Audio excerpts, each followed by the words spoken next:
Hi, I'm Amanda Nube, And I'm Lauren Samuel. And I'm Ariella. and we are coming to you to talk about Chodesh Chai, the life of the moons of the Hebrew calendar. And we are pulling together our experience, our knowledge, our study of healing properties for each moon time and following the Hebrew lunar calendar. Last month we were in Sivan, and we'll maybe recap a little bit of that as we go on. Um, and here we are to talk about the month of Tammuz. Yeah. Welcome to the month of Tammuz. It's considered to be the fourth month if we start from Nisan. So we had Nisan, Iyar, Sivan, and now Tammuz. Hold up. And just as a recap, like Amanda said. Yay. Oh. Yes, it's there we go. We, in Sivan, the most important holiday was Shavuot, which was the receiving of the Torah, but also, and more importantly, was about relationships, our relationships with ourselves and with each other and with the divine. And that took us to what is considered the hottest and sort of the beginning of a different energy for the Jewish people is the month of Tammuz. And a lot of what I'll be talking about comes from Rabbi Pinson. He has these great books about each month. They're slowly coming out, so if you look online now, you'll only see about 4 of them. But this is on Tammuz and Av. And a little bit of background on the month of Tammuz from a Jewish perspective. The month of Tammuz is the beginning of a period of mourning for the Jewish people. The increase in heat, the breach of the walls on the 17th of Tammuz, which is the only holiday this month, represent for the Jewish people a time of a little bit of grief, a time of reflecting on how we see the world and perceive events that happen, though things might be bad or difficult or challenging, remembering that there is hope and holding space for both of those things. And we'll see that reflected in the sense of the month, the eyes, the tribe of the month, Reuven, the herbs that we will use to balance out the heat of the month, and meditations and actions we can take in order to really manifest a good, healthy way of seeing and existing during what can be a very tumultuous, hot time. So let's start with the herbs. So when I've been thinking about this, I'm thinking about the herbs, but also in the context of astrology and the moon sign, which is Cancer. The sun sign is Cancer, and Cancer is ruled by the moon. And that really reflects a lot of what's going on in our environment at the moment. It's like you said, it's very, very hot outside, and yet Cancer is the sign of water, and it's the sign of yin, and it's the sign of the crab and the mother and the internal waters, and it's a very interesting dichotomy. But it's also like, when I think of Cancer, I think of it's like the time of us moving from the oceans, and the ocean symbolizing our mother, and moving onto land, and the protection that we needed to live in between the zones, and what do we need to live in that special zone, which is like the tidal zone, which is our shell of protection. And as Jews, we were coming from a place of maybe more the hot desert, and emerging as a nation, and then coming into Taurus, where we were listening, and Sivan, when we were receiving, and now in Tammuz, it's like, I think that what we're working with is like trying to keep our boundaries and trying to keep our strength, the warriorness our tenacity, which is like kind of like the cancer's pincers that are holding on to things and holding on to it, but without being too much holding on, without too much possessiveness, without too much strength or too much like what's the word, like you're not trying to hold on too tight to your belongings or your possessions or even your emotions. You have to allow even your protective shell to release and grow at some point and finds new waters and new land and new ground. And the way that I'm thinking of that in terms of our bodies is, is where does that lie? And I know that Cancer really rules your stomach and how you digest things. It also rules your breasts, which are like your most motherly, giving, instinctive selves. And it's like also your mucosal membranes inside of your body, which protect and nourish your organs, and from your respiratory system to your gut to your womb to everywhere. It's all kind of like covered with your mucosal membranes. And that is like the tissue states that they talk about with cancer are really to do with less heat and more to do with like damp stagnation, like places where you can get overly bogged with emotions or like not moving enough, not having enough flow. And so it's interesting that on the earth there's like intense heat, and in your body it can be more murky waters. So we were talking about this before, how like when the sun sign, the herbs for the sun would be something like St. John's wort, which is naturally very prevalent at this time of the year, and it's definitely a solstice herb. And then more herbs of the moon might be things that can affect your mucous membranes and affect your digestion. So I think of things like mild things like chamomile to soothe your gut. And then I think of mugwort was the one thing that I was thinking of in terms of visioning and in terms of, kind of like more moon-like qualities. Can you stop it for a moment? Sure. So you were saying how it's a time to nourish our mucous membranes, and how there's also this connection to the stomach. Correct, yeah.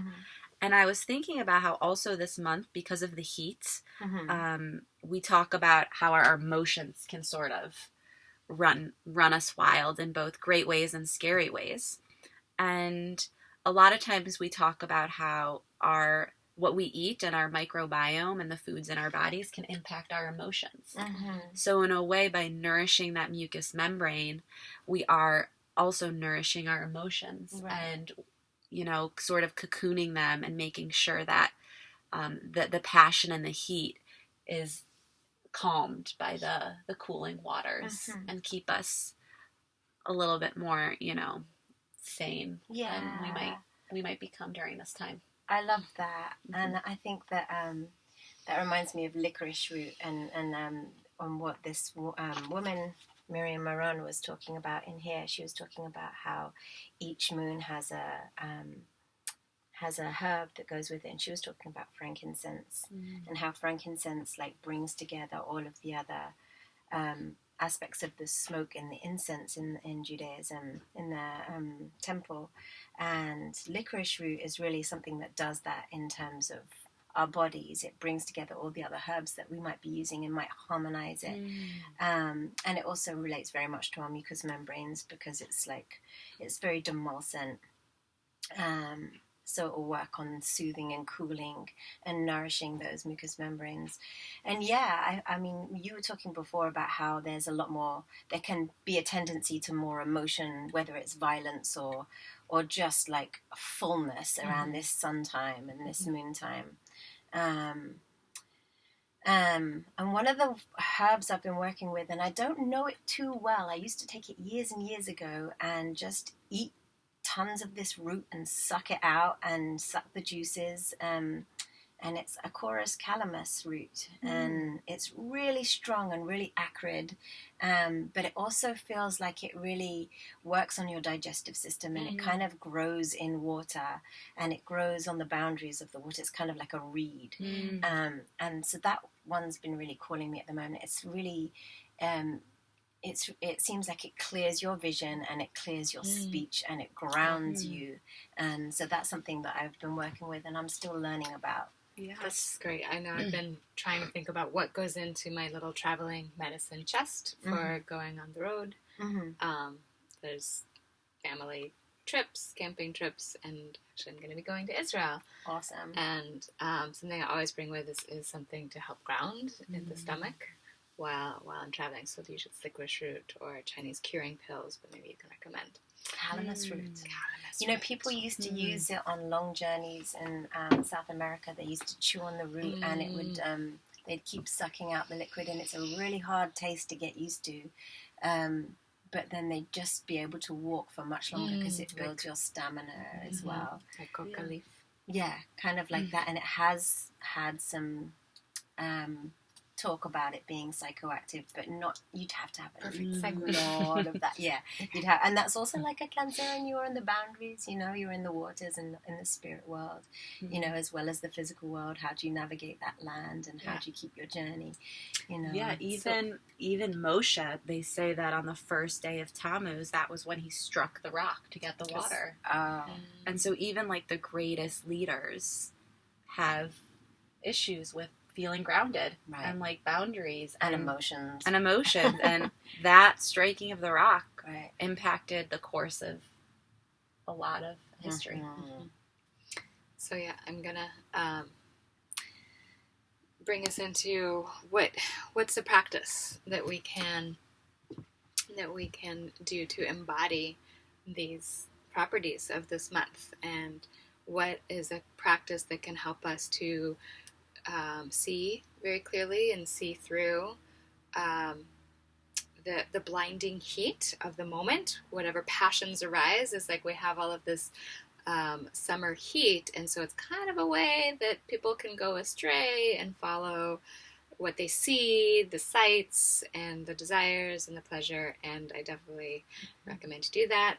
And right, the boundaries thing. And so one of the teachings that has been instrumental to me from my Kohenet journey was making our own boundaries, making our own mezuzahs, and making our own tzitzit to tie onto our garments. Because ultimately, the tzitzit, I'm going to show what I mean by tzitzit. These are the tzitzit, and typically they have 5 knots and 10 windings between the knots, and you have 4 corners of the tzitzit that go onto a 4-cornered garment, or in Kohenet it was a 6-cornered garment, but with 4 tzitzit, to bring your bring all of these the mitzvot. There's 613 mitzvot, and so the talit and the tzitzit and the tassels remind us of all of the ways of doing good and good deeds in the world. A mitzvah is a good deed, and so to uphold all of these things even when you leave your home. And you leave your home and you've got also the mezuzah, and it reminds you to take these good deeds and practices and teachings in your heart, close to your heart, between your eyes, as you go on your journey every day. And so this time of year, as I'm preparing to go on my journeys, the things that go into my travel bag, besides the curing pills and the things for the stomach ease and the bitters, are the talit bag, the prayer shawl bag, and a little portable mezuzah. And I'm going to share 2 prayers for the talit. And the other beautiful thing about a talit, and this was my daughter's talit from her bat mitzvah, is that it's very much like a canopy. Hold this up above you. And so we have this, last month we had the wedding canopy of Sivan, And I talked about the practice of lighting candles and doing candle meditation. And so this month I'm inviting us into a canopy meditation or a prayer shawl meditation. Wherever you go, you have that thing that shelters you and that you bring with you and is your portable home and your sanctuary. And then it's got these four corners, and the four corners can remind you of the four elements, can remind you of the 613 mitzvot. And the traditional prayer often on a talit is kind of engraved or sewn or shown there, and you can find that in many prayer books. So the one that I want to share with us today, with you, is from the Kohenet prayer book. Right, Siddur HaKohenet, and this is by Jill Hammer. It's a poem more than a prayer. There is the meditation on the talit and the Barchi Nafshi, blessing of the talit, which I just adore. I think it's okay. I have to read this one. The Barchi Nafshi, the traditional prayer is. You have clothed yourself in beauty and splendor. You spread out light like a robe. You stretch out heaven like a tapestry. How precious is your love, and generations shelter under your wings, nourished from the abundance of your house, and the river of your pleasure waters them. With you is the source of life, and in your light we see light. That's beautiful, beyond needing any adaptations. And then, this is an adaptation, but onto that, this poem by Jill Hammer. The self gives thanks. So I'm going to robe myself and acknowledge the prayer of thanking for the reminder to take this prayer shawl, to take this cloth and weave a tapestry of boundary and protection and spread out light above me, all around me, to ground me. The self gives thanks. The world wears light like a robe. Above the earth, the sky is spread like a canopy. In the shadow of these wings, we feast on the abundance of the trees and bathe in the coral fountains of the deep. We see ourselves by all this radiance. I like how it's talking about vision and seeing and a... And I love the parallel with the letter of the month Chet. Exactly. And the canopy, because often Chet is it's associated with darkness, but that it's also a canopy and a protection, and that she talks about the sky as almost being like the bigger canopy. You know, so when we're traveling, it's like you have like the small, like your personal canopy, your familial canopy, and then you have this like huge canopy. And of stars, you know. And I do want to show the Chet. Also, Chet is also like a fence and a boundary, which is also so we have Tammuz, Cancer, and Chet. This is the letter Chet, which looks like a boundary, like you were saying, or it looks like a canopy. It's it's also it's a connection of the previous months of Vav and Zayin connected. And what I was meaning is that it's the boundary is also of like the crab, and the boundary is also of your home, and like, and I actually can't talk at the moment. Sorry. Well, it reminds me of the boundaries of when you were talking about the breast being the mother. Yeah. It's also just like the boundaries of the womb. Like the first boundary, we don't just come into this world bound, like, we've been in a boundary. Right. And so to keep that throughout our lives. Which makes me think a little bit of what you were talking about earlier. You were talking about lady's mantle, and how lady's mantle is one of the herbs that Sage Popham was talking about in his talk about cancer. And I was thinking about that in terms of like, well, a lady's mantle really works on your womb, but it's also a very astringent herb. And astringency is kind of like tightening and toning your mucous membranes or any of your membranes. So it's like actually one level where it's like actually increasing your boundary, and where you may need it, where there is, maybe damp stagnation. One of the herbs or that you might go to is astringent herbs, which makes sense because you're like closing in those leaky boundaries. And that's gonna bring us into Av. And yeah, so definitely come back next month to check more. out how to work with those tears Those and the leaky grief and the There's so much to astringency say. of Tammuz. Yeah. But Chodesh we'll stop. Tov. Chodesh Tov.